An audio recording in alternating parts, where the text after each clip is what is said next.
So let's revisit DeMorgan's theorem. So recall that DeMorgan's theorem says that, I'm going to use different variables here, but if we AND some terms together, and these can actually be complex terms, but we'll use just simple variables right now. If we AND some terms together and have a bar over it, that's equivalent to, all those ANDs turn into ORs, we bring out the terms, and then we bar them. That's equivalent to the sum or the OR of their complements. And the dual form, if we have some terms that are ORed together under a bar, we can basically distribute that bar across those terms by taking those ORs, turning them into ANDs, and complementing each of the terms.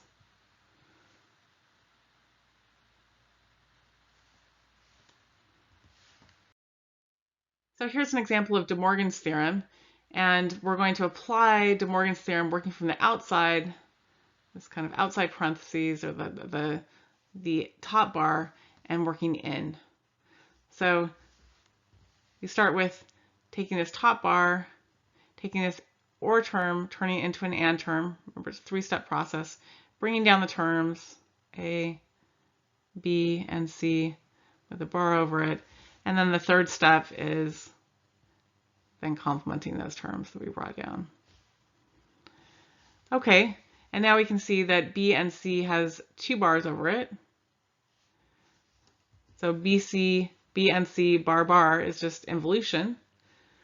And so involution and DeMorgan's theorem often go together, right? When we're applying this, so we take that two bars and take them off, right? They cancel each other out. And we get A bar and BC. We can just take out that symbol, that and symbol, and we get Y equals A bar and B and C.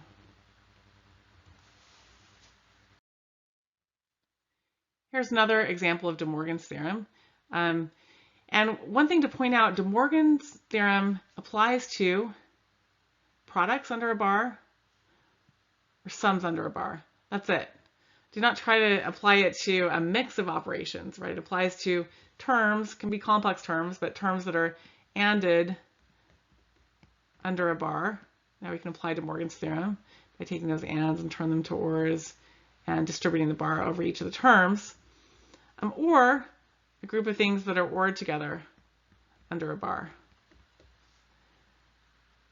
And so some people try to, apply it to, this, well, I'm applying it to the OR term. Don't, right? So we look at what's under this big bar. Under this big bar, a bunch of things are ORed together. Okay, by things I mean terms. So the OR symbol turns into the AND symbol, right? We bring down each of the terms, A, B, and C with a bar over it, A bar, B bar. And the third step is to put the bar over those terms. And why you need to break it down into three steps is because if you don't, sometimes you forget ones that already have a bar. For example, this one, a common error is to forget to bar that B and C bar term, thinking, oh, I already have the bar there. So if you do it in those three steps, ORs to ANDs, bring down the terms, and then third step of putting the bar over the top, this kind of regular process will keep you from errors such as dropping bars. Okay, now we can do two steps at once because they're on independent terms. So we take B and C bar bar using involution, turn that into just B and C. And now we're going to take that term and perform, it's under an AND term under a bar. And we're going to apply DeMorgan's. That AND turns into an OR. We bring down our terms, A bar, B bar, and then third step is we add the bar over the top. And now we use involution to turn this into just A or B. And we pull this using associativity. We pull that into that term, A bar and B and C. And now we use distributivity, A bar, B, C, and A, is that term, or A bar, B, and C, and B. And we get an A bar and A here. That's equal to 0, right? A bar and A complements is equal to 0. We get a 0 and BC, and so that term turns into just 0, right? The null element theorem. 0 and anything is equal to just 0. And so now we have y equals A bar and B and C. Let me point out another common error here. Another common error is to drop these parentheses, forget these parentheses. And so if that happened, right now, this would look like A bar, B, C, and A, or B. And so then someone would say, okay, well, that term's ANDed together, or B, and this term turns into 0 because we get an A bar and A, and so this just ends up being equals B. Wrong. So when you're doing DeMorgan's theorem, especially when you're dealing with ANDed terms under a bar, be sure to keep the associativity, the parentheses, after performing DeMorgan's, because this entire term is equivalent to this entire term.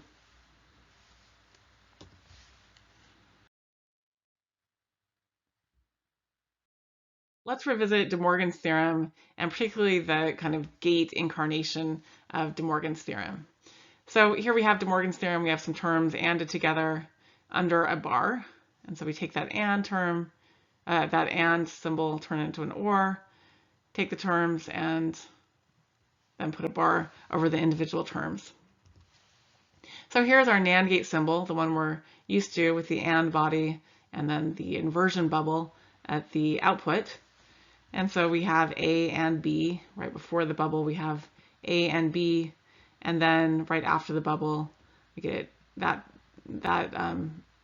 inverted, we get A and B bar. So y equals A and B bar.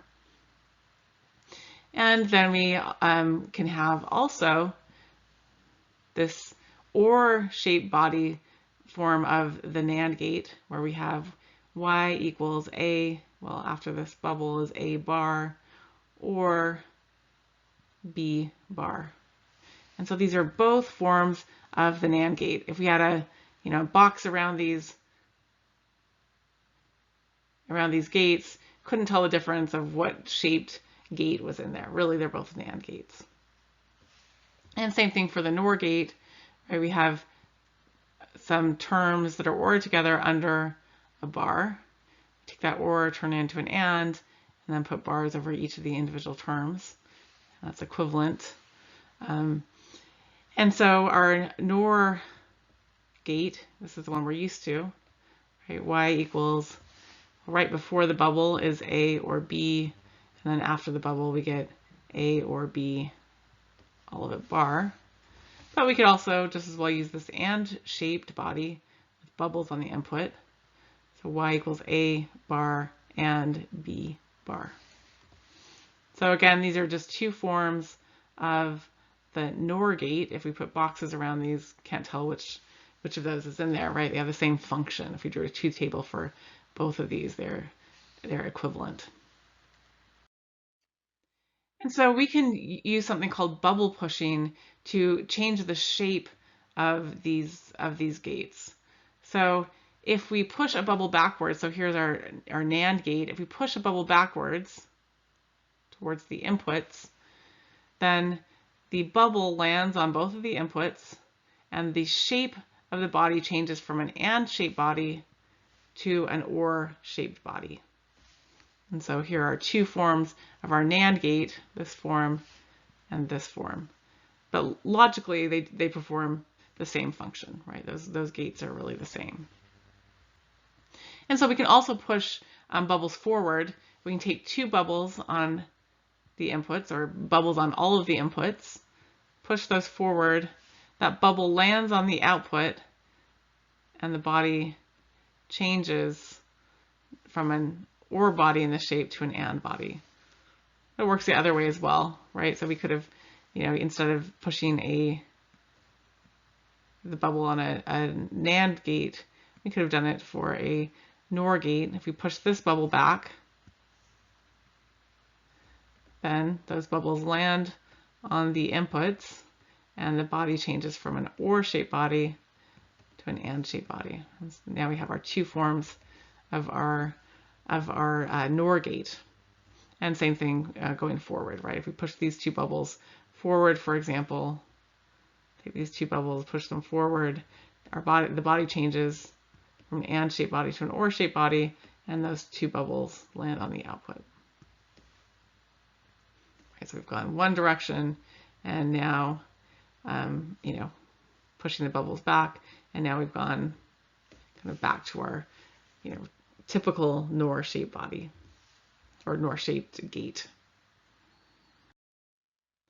So we can use bubble pushing to easily read expressions off of kind of more complex circuits. So, doing this, we could make it work, right? A and B bar, C and D bar is what we'd get there, and then we'd AND those together and then invert them.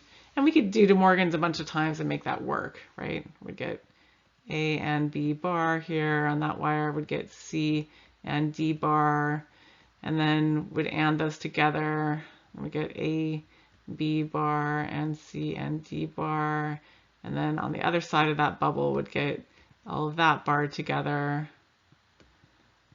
and then we could perform DeMorgans on that, y equals this, and perform DeMorgans a few times to get that to work. Or we could use bubble pushing. And we see this bubble on the output. That's annoying to read. We could read that as y bar equals whatever's coming out. But if we push that bubble back, it's going to change the body from an AND-shaped body to an OR-shaped body and land bubbles on the inputs. And now we can easily read this because these bubbles, we have two bubbles on a wire, so they're effectively logically like no bubbles, right? We have involution. We have something inverted twice. So it's effectively just a wire, and we get y equals A and B or C and D. We can easily read that equation using this bubble pushing method.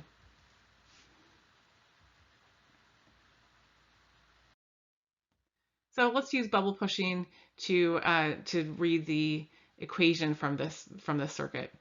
When we use bubble pushing, we're going to begin at the output, and if there's a bubble on the output, we'll start by pushing that bubble back, and then work towards the inputs.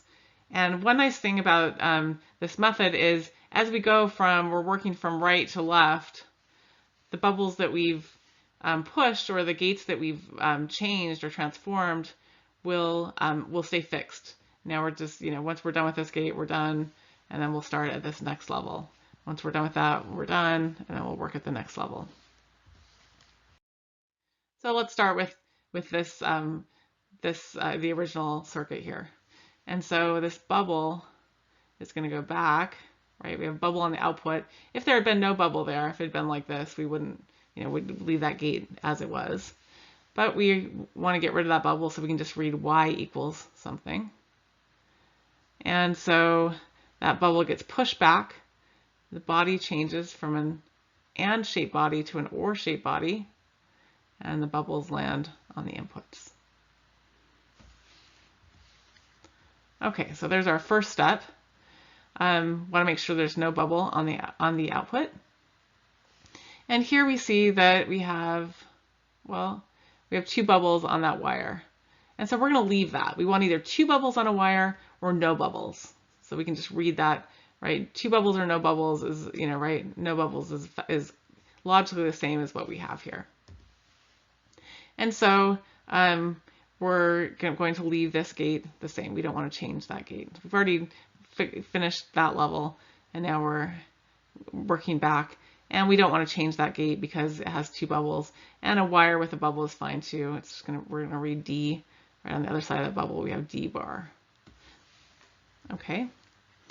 And so now we're gonna look and say, okay, well, what about, we're gonna now push back to this level and say, okay, well, we have no bubble here and a bubble there. Well, we want to have two bubbles or no bubbles on a wire. And so we're going to take this bubble and push it back. And we're going to get the body changing to an AND-shaped body. Well, it used to be an OR-shaped body, now it's AND-shaped, and the bubbles land on the inputs. And so now we can read that equation and say, well, we get A bar and B bar. That's what's on the output of this gate. A bar and B bar. And that is ANDed with, right before this bubble, we get A bar and B bar and with C. And now these bubbles, you know, they cancel each other out. So on the other side of this bubble, we also get that. And here on the other side of this bubble, we get D inverted, so D bar. So we get Y equals A bar, B bar, C, or D bar.